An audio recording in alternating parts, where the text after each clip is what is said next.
Hello, magnifique toi, Nadège Gaël, si elle est en ligne et je suis presque plus présentable que hier. Quoique, je ne sais pas. Bon, en tout cas, ça va un petit peu mieux. Et aujourd'hui, je viens vous parler de la position d'un chef d'entreprise et des choses que ça implique comme poser des limites claires et savoir s'exprimer sur les limites qui ont pu être dépassées. Ça, c'est quelque chose que je ne savais pas faire, que je ne faisais pas du tout dans ma vie même d'ailleurs. Et je vais pousser un peu le bouchon là, mais c'est quelque chose...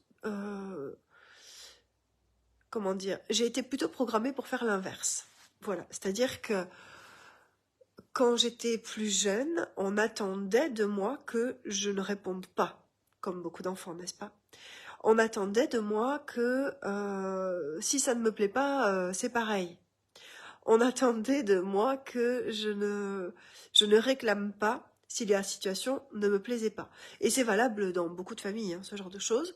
Simplement, quand ce type de réponse s'installe en nous, eh bien ça peut développer quelque chose comme ça avait développé chez moi. C'est-à-dire que quand on dépassait mes limites, je n'arrivais pas vraiment à m'exprimer pour dire là, t'as vraiment dépassé mes limites. Là, ce que t'as fait, je peux pas l'accepter. J'avais tendance à pas vraiment... Alors, si, je le disais, mais j'insistais pas. Si on ne me comprenait pas, ben tant pis, je passais mon chemin. Ou alors j'utilisais des manières détournées pour faire comprendre que j'avais été blessée. Enfin bref, j'utilisais vraiment des façons de faire qui étaient typiques des personnes qui ont ancré en elles le truc de ne pas s'exprimer quand elles sont pas contentes parce que voilà, nos limites sont nos limites, mais si on les dépasse, c'est pas grave, après tout, on doit être gentil.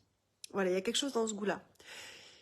Et ça, c'est quelque chose que j'ai dû apprendre dans ma vie de chef d'entreprise, puisque sinon j'avais affaire aux clients qui ne me respectaient pas, qui ne payaient pas, ou aux partenaires, aux employés qui ne faisaient pas ce qui était attendu d'eux. Puis moi, je devais les payer quand même, parce que sinon ils râlaient en criant à l'abus. Et puis, il y a eu quelques fois où mon entreprise, finalement, a failli en pâtir. Donc, j'ai beaucoup travaillé ça pour être plus... pas rigide, mais vraiment pour être plus ferme avec mes limites. Et puis ce que ça a fait, c'est qu'évidemment, dans la vie au quotidien, en dehors de mon entreprise, eh ben, ça a eu des répercussions. Par exemple, aujourd'hui, c'est une journée où j'ai posé mes limites au moins 4 fois depuis ce matin. Mais c'est pas le genre de choses qui arrivent d'habitude, mais là, voilà, c'est c'est incroyable. Et ce qui se passe, c'est que on m'entend vraiment. Tu vois, quand je dis non mais là, ce qui vient de se passer, c'est juste pas acceptable. Donc, on va trouver une manière d'arranger ça, un compromis, ce que vous voulez. Moi, je suis de bonne volonté pour arranger les choses, mais je veux qu'on les arrange. Vous voyez, c'est vraiment quelque chose qui a été de l'ordre de il y a eu un dépassement des limites, trouvant un terrain où vous êtes heureux, je suis heureuse et c'est bon pour le monde. Ok? Voilà. Donc ça, je l'ai complètement intégré à mon entreprise, je l'ai intégré à ma façon de communiquer avec mes clients, à ma façon de communiquer avec mes équipes, à ma façon de communiquer avec ma famille, avec tout le monde en fait. C'est vraiment...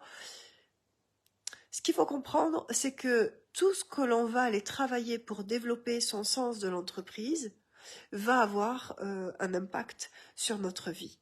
Et partout où on doit faire grandir qui on est à l'intérieur pour tenir de grandes choses, eh bien ça va fatalement et heureusement avoir des répercussions sur notre vie au quotidien et embellir les choses au quotidien parce que plus on fait respecter ses limites et plus on peut élever nos normes.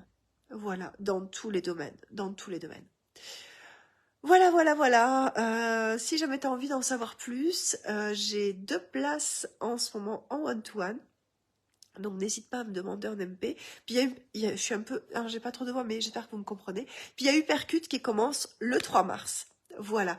Et bien sûr, l'immersion à laquelle vous pouvez adhérer à tout moment. Allez, bisous, à demain.